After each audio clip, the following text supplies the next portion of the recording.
Suportado naman ni Coach Steve Kerr ang ideya ni Kome Adam Silver na bawasan ng 2 minuto ang orihinal na 12 per minute sa quarter at gawin itong 10 minuto na lamang. Ayon mismo kay Coach Steve Kerr mga idol, I think it's a good idea. Sa palagay ni Coach Steve Kerr mga idol, isa itong magandang proposisyon.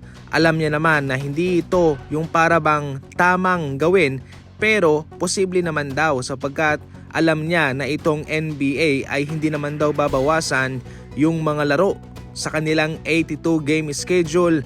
At ngayon, mas pinarami pa nga ang mga back-to-back games. Naging mabigat ito para sa kanila mga idol, especially sa mga manlalaro. Kaya kung tutuusin, maganda rin naman daw na ito'y i-explore na bawasan daw ng 2 minuto at gawin na lamang 10 minutes per quarter upang sa ganun ay magkaroon ng dagdag pahinga ang mga manlalaro na sigurado ding magko-contribute sa hindi nila pagka-injured. Kung si Coach Steve Kerr ay payag, si Coach JJ Redick naman ay kinontra ito. Sa ating nakarang balita ay hindi siya pabor sa ideyang ito sapagkat sila ay premier na liga, kaya dapat na ganun pa rin. Ipakita nila kung bakit sila yung the best na liga sa buong mundo. Marami naman ang umayaw sa mock trade na ito mga idol sa pagitan ni Jimmy Butler at ni Andrew Wiggins. Sa ating nakarang balita, sinabi nga mismo ni Stephen Curry na hindi talaga siya fan na magsama sila sa isang kupunan.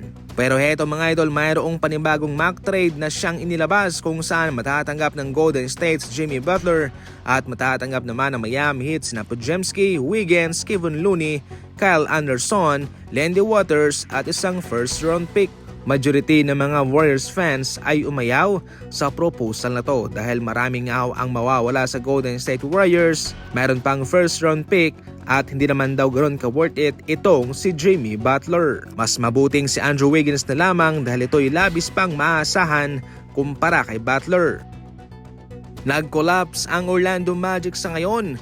Sa mga nakarang buwan, sila ay nasa itaas. Sumasabay sila mga idol sa top 5 sa kanilang conference. Pero ngayon ang kanilang record ay 1 win and 8 losses sa kanilang huling 9 na mga laban.